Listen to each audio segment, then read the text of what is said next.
Hello guys, today's video is going to be what I would do for a Napoleon Total War setup for an army. So most army has about the same amount of units, apart from some armies don't even swear what army doesn't have any cav. Well, it has like one unit of cav. So if you're playing that army, you can do whatever you want. This is tips and advice of what you'd pick for a battle. You don't have to do this general type if you want to. If you want to go for like a showcase battle and you want to show off like the Duke of Wellington, obviously for British, pretty much the general of the British Empire. But I usually go for the general staff because it's a cheap unit and so general. So I usually go for a unit of dragoons, heavy cav. Sometimes I would go for Royal Scots Grey, but most of the time I would go light dragoons. Siege battles, I would take 4 units of rocket troops and a unit of 9 LB, 9 foot artillery, because why not? So let's take that. Go. You know what, I'll take 3 for this because I don't want to.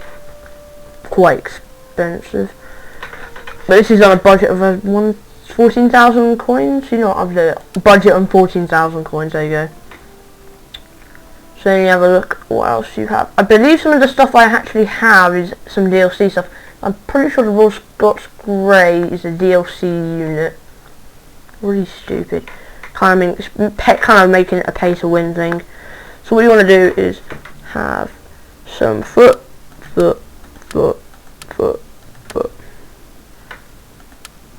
A good few units, for about 3 or 4 units of rifles, because they can always provide pretty well in long to medium range combat. So if you want, you can go with like special units, so the 42nd Black Watch unit, the there's one more, yeah, the 88th Ranger unit, obviously King German Legion foot. I like taking actually where are they? These guys. Pretty expensive. You know what? I'm gonna take the rest militia because they're cheap. So basic army. Because in the Total War Napoleon, cavalry is pretty important. You can take out like one or two of these rockets. You don't always need them, and they're mainly for siege battles or battles when you're playing defensively, not aggressively. Rockets, and you can swap that out for any artillery. This artillery, I'm using it for a siege battle, to battle down the walls to send in, for pretty much to destroy the walls and get. That's really all I use it for, destroying walls. If you've got any leftover points that you can't buy any units, you just buff them up, I believe. Yeah, I'll buff up the cav, because you can never ever get rid of cav. So the light dragoons are good because they can obviously not expensive, and that's it. Different. Goodness, what? How would that make sense? Okay. So look at the range on that 520. So range on is 125, 80. Look at that 700. Oh my. Rockets are usually banned in most games anyway, unless you're playing like a single player game on your own. So yeah, this is for a siege battle. Because you want cannon. In pretty much any game, you want a piece of artillery. Artillery in this game are overpowered, as they can shred units that are bulked up together. I think some of them need to be a bit nerfed, but I like it anyway. Spices up the game. So for obviously basic infantry, you do not want to take an army of skirmishers, because not all of them will you can only place stakes. Cav will be a real nuisance to you. Foot can form squares. Cav no longer. That's why you've got to be quite careful with cav. I bring in cav because they're pretty good. The last push, you can charge the men over the top of your men, firing a volley. Let them run into it, they can take some of the shots off and charge into combat, and because they'll also be engaged with the other unit, you'll pretty much have a 3 unit dead. Yeah, fencibles, you don't have to take them. You can, what if I take these guys out? how much.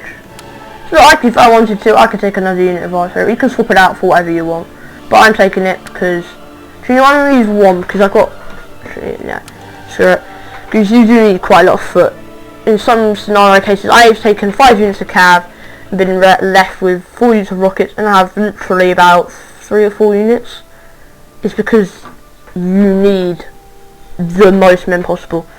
But yeah, I've balanced out the game quite evenly with like the group sizings of it, so usually your worst infantry are in like 120s, 120s, 60s, because if you had 120 of them, you might as well go for them because they're better. And they're about the same size. So they're how many points? 860 to 760. So you're paying 100 more coins for about blooming 45 more range distance. Yeah, 45 more range, which is pretty good. You can snipe them. Only disadvantage of them is I can't form squares. So I'm pretty much covered everything you want to go into with a balanced army, playing mainly aggressive. This is a pretty defensive army on a normal land battle, an aggressive army on siege battle. So guys, it's going to end it for this video. If you want to see more videos like this showcasing tips and tricks to win battles on this type of strategy game, message down in the comments below and I'll see if I can find the game and get it. So I'm thinking of getting Total War Medieval because there are way more mods in it and all of these stuff. So as always, I'll see you in the next video. Bye!